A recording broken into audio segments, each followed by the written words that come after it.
Trump came to Stephen's show to take revenge for the DNA scandal, but what happened next left the entire audience stunned. The night began like any other for the live audience, yet no one could have anticipated what would unfold. The studio buzzed with anticipation, cameras positioned at every angle, microphones humming with static, and people shifting in their seats, murmuring with excitement. Bright lights cast a golden glow over the set, making every detail, every smile, every gesture visible to thousands watching on screens around the world. Then the doors opened and Donald Trump appeared. From the first moment, he carried an energy only he could project. A confident grin stretched across his face, and as he waved to the crowd, the room responded with a mix of cheers, applause, and a few wary glances. He moved with purpose, as if every step were carefully choreographed to assert dominance. To him, this was another stage, another chance to command attention and pull the spotlight onto himself. Trump was in his element, fully aware of the cameras, the crowd, and the power that came with being at the center of attention. This was not merely a talk show visit. It was an opportunity. He smiled, chuckled, and shook hands with those around him, radiating control. Everything about his entrance suggested he expected the night to proceed as usual, filled with jokes, quips, and lighthearted banter. But Stephen Colbert had a different plan. Sitting across from him, Colbert looked calm, almost serene, yet there was a quiet intensity in his eyes. He was known for his sharp wit, his ability to disarm even the most confident personalities with a single line, and his knack for turning any situation to his advantage. Tonight, he had a purpose, a reason to push the evening beyond ordinary. Talk show conversation. The tension between the two men had been building for weeks, even months. Though the audience might not have fully known it, the backstory was complicated and personal, steeped in prior incidents that had sparked curiosity and speculation. Colbert had recently obtained a DNA sample Trump had refused to share, a moment that had already sent waves of controversy through political and social circles. That alone made the atmosphere almost electric before a single word was exchanged. That as Trump settled into his chair, the contrast between the two men was striking. Trump leaned back slightly, gesturing with his hands, confident he could dominate the conversation. Every movement, every smile, was calculated to maintain control. Colbert, on the other hand, sat upright, calm and measured, as if waiting for the right moment to let the conversation unfold naturally. There was no rush, no urgency, just the quiet assurance of someone who had faced hyper-sure situations countless times before. The audience could feel the tension, even without knowing all the details. There was a sense of anticipation that made people lean forward in their seats, eyes flicking between the two men. The air seemed to hum, charged with expectation. This was not just another talk show. It was the beginning of a showdown, a confrontation promising drama, surprise, and perhaps a touch of humiliation for the one who underestimated the other. Trump began speaking first, as expected. His voice was firm, commanding attention. He started with light jokes meant to ease tension and charm the crowd. But there was something different in the way he spoke that night. Perhaps it was the memory of the earlier controversy lingering in his mind. Perhaps it was the awareness that Colbert would not let anything slide. Whatever it was, a sharp edge lay beneath the usual bravado. Colbert listened carefully, occasionally nodding, occasionally smiling, but never interrupting. His responses were measured, his tone steady. Even when Trump laughed at his own jokes or gestured grandly to the crowd, Colbert remained focused, his eyes rarely leaving Trump. It was clear he was not intimidated, that he had a plan, and that every word he would speak mattered. The tension grew with each passing minute. It was subtle at first, the way the crowd shifted in their seats, the way a few laughs came late and hesitant. People sensed something larger at play. The night was no longer about casual conversation or lighthearted humor. It had become a test, a quiet battle for authority, influence, and control of the room.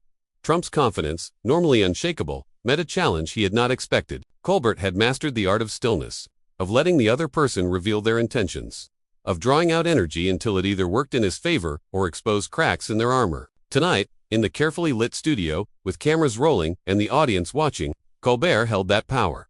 For viewers at home and those in the studio, it was impossible to look away. Each gesture, each look, each laugh carried more weight than usual. Everyone knew what happened next could define not just the night, but how both men would be remembered in that moment. The tension was almost tangible, a living presence hovering above the set, waiting to see who would move first, who would falter, and who would ultimately take control. And in that moment, as cameras captured every expression and subtle movement, it became clear this was not just a talk show appearance. It was a carefully staged confrontation between two strong personalities, each trying to assert dominance in their own way. Trump had confidence, presence, and charisma.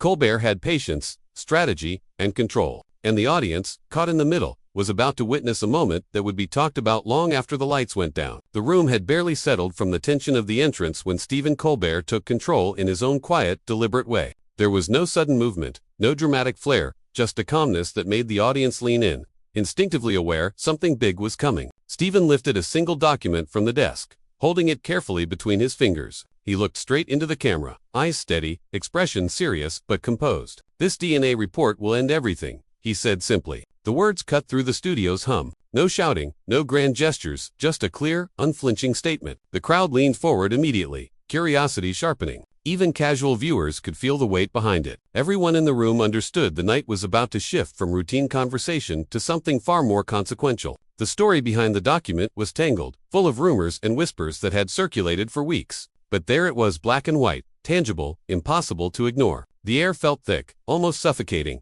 as the audience waited for whatever was about to be revealed. Every camera seemed to tighten its focus. Every eye locked on the paper Colbert held with calm authority. Then came the moment the room had been waiting for. Stephen carefully, deliberately opened the report and revealed what it stated. The DNA test, he said, indicated that Melania Trump was not Barron's biological mother. For a brief second, the room went silent. Not ordinary silence, the kind that stretches, pressing against every ear, every heartbeat. The murmurs died as if the audience instinctively understood this wasn't easy news to absorb. Shock hit immediately. Some people gasped. Others covered their mouths. A few stared, frozen, unable to believe what they'd just heard. Cameras caught the expressions in the front rows. Surprise, curiosity, hesitation rippling through the crowd. It was no longer framed as a rumor in that moment. It was presented as confirmed, undeniable, and the implications felt staggering. Trump froze. His confident grin faltered, replaced by controlled surprise. Something flashed in his eyes, a brief hesitation, as he realized where the night had turned. He had walked in expecting a typical talk show, one where he could charm, joke, and dominate. He hadn't anticipated a confrontation with something that couldn't be laughed away or waved off. Sensing his pause, the audience leaned in closer. The energy shifted from excitement to tension, as if the air itself had thickened. No one spoke, but the question hung everywhere. How would Trump respond? Ignore it? Laugh it off?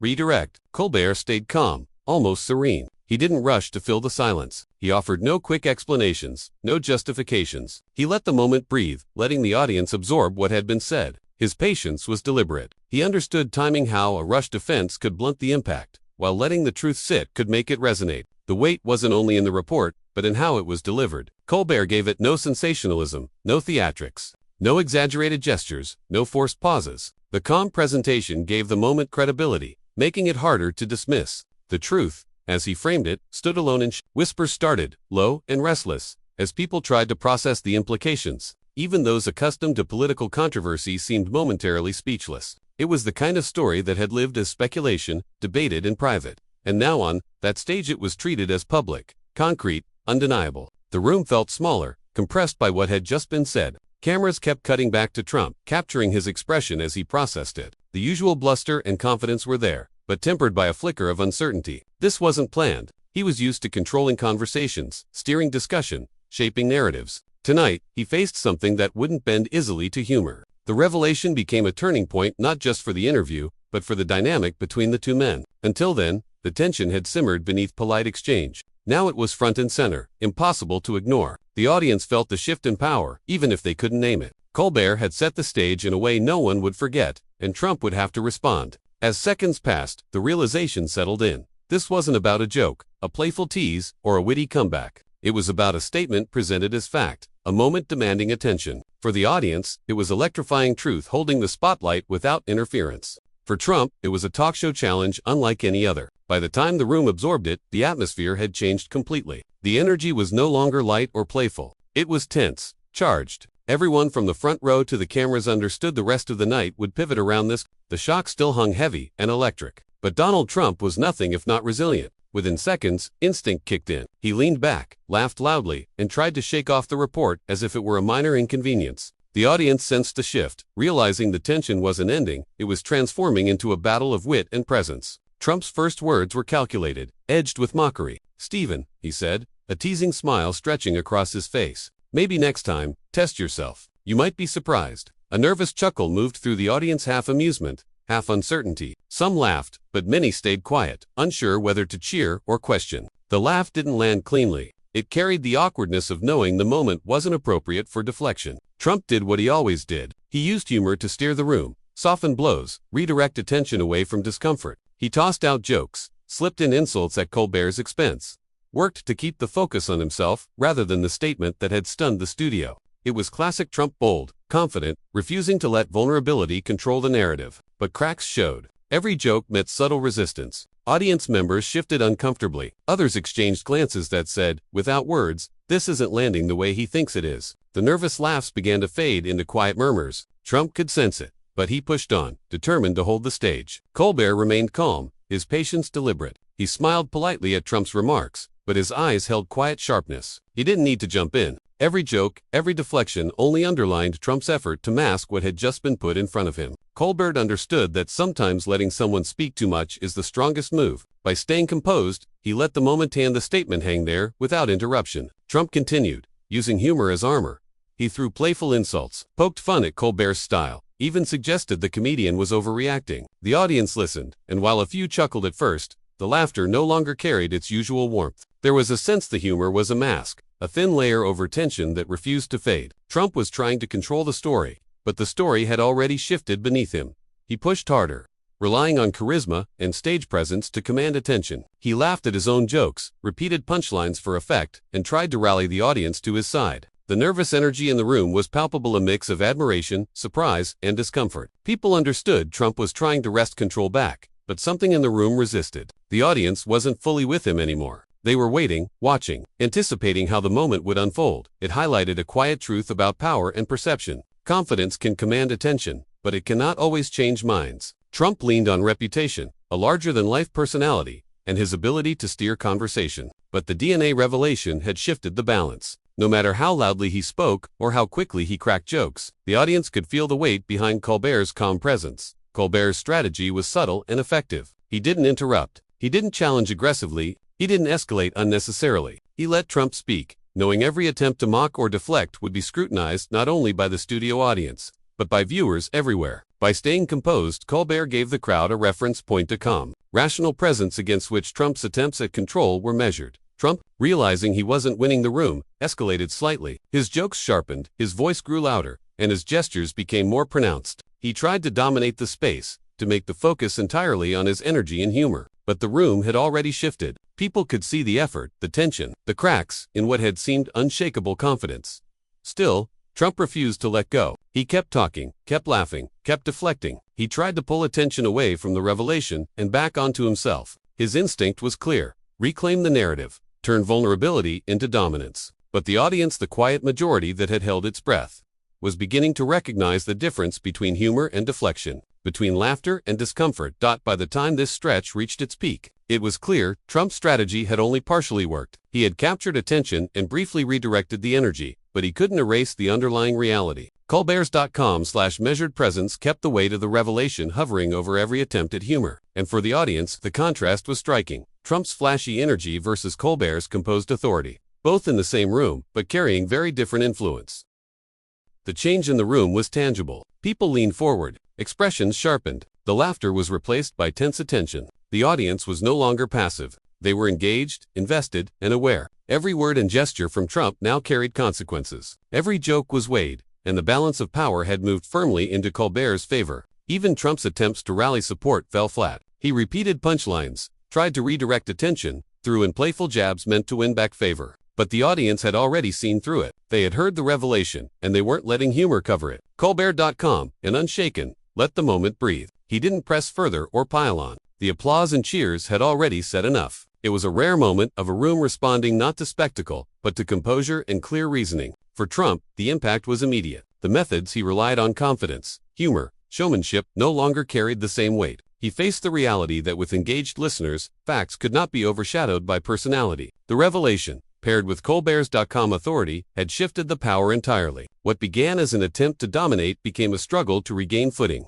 As seconds passed, the audience stayed aligned with Colbert. The energy had shifted from entertainment to judgment. Every movement from Trump was now measured not for effect, but for credibility. The lesson was unmistakable. Humor could entertain, but it could not erase truth. Confidence could impress, but it could not rewrite facts. The crowd had made its choice, swift and collective. Even after the audience turned decisively, Trump refused to back down. The moment had slipped from his grasp, the room no longer bending to his presence. Yet he kept the confident facade. He waved his hands as if dismissing it all, called the DNA report fake, questioned its credibility, and tried to force the audience to look elsewhere, to forget what had just unfolded. Yet no matter how forcefully he spoke, The tension in the room was unmistakable. Trump's voice was steady but aggressive, the same tone he used to command a room or push back against critics. He leaned into familiar rhetoric, labeling Stephen Colbert a second-rate host and insisting the report was fabricated. The audience listened to him, shaking their heads, others silent, their expressions a mix of disbelief and judgment. The more he insisted, the clearer it became that denial alone would not restore the balance he had lost. He tried to redirect the conversation,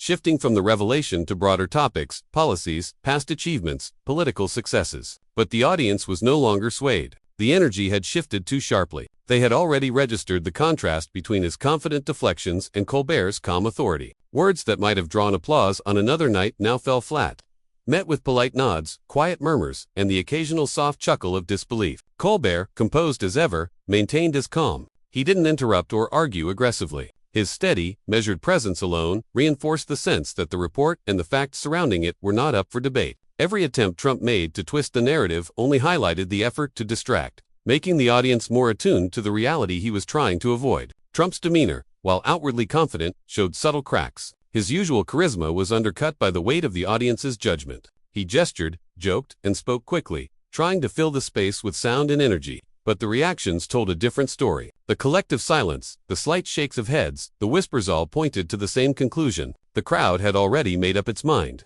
It became clear that no matter how forcefully he spoke, he could not undo the shift. The revelation had been the turning point, and Colbert's measured handling ensured it landed with full impact. The audience had witnessed a clear contrast, one man trying to dominate and deflect, the other allowing truth and calm authority to guide the moment. That contrast solidified the crowd's allegiance. Trump's denials grew more persistent. He repeated his claims, emphasized alternative narratives, even tried humor to lighten the atmosphere. Yet each attempt only reinforced what had already been established. The crowd was no longer reacting to spectacle. They were responding to substance, composure, and credibility. Every repetition underscored the gap between appearance and reality. The atmosphere grew heavier with each passing moment. Trump's usual aura of control diminished, and even his efforts to rally the crowd failed to regain momentum. The audience, once engaged as spectators, now watched critically, evaluating not just what he said, but how he handled pressure. Charisma alone could not sway opinion, and it became evident that judgment had settled. Meanwhile, Colbert remained unshaken,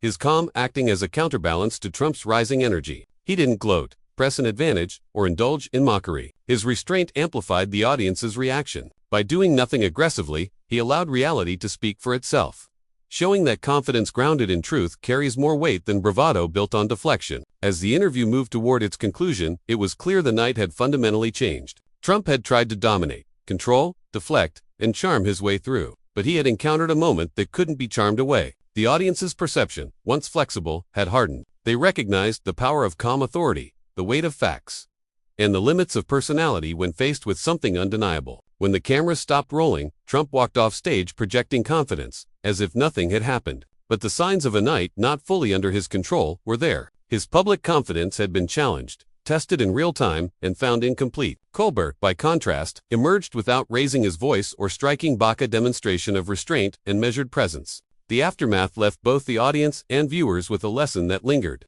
Humor, charm, and forceful energy can entertain, but they cannot override truth when it is clearly presented. Denial can deflect attention briefly, but it cannot erase perception once a room aligns with integrity and reason. Power, the night showed, is measured not only by presence, but by patience, composure, and credibility. For Trump, it was a rare test of control and resilience. Even without admitting defeat, the audience had drawn its conclusions. For Colbert, it was proof that strategic.com allows truth to stand on its own. The exchange ended, but its impact remained a reminder that some moments cannot be erased, some truths cannot be denied, and sometimes the quietest presence holds the greatest power. By the end, the audience had witnessed more than an exchange between two personalities. They had seen a lesson in perception and influence. Trump tried to rewrite the narrative, but the room had already spoken. Colbert's measured handling ensured the truth remained, and the crowd's response confirmed that authority grounded in composure outweighs even the boldest display of confidence. So, what do you think? Did Stephen go too far, or was Trump's reaction proof that he had something to hide? Share your thoughts below.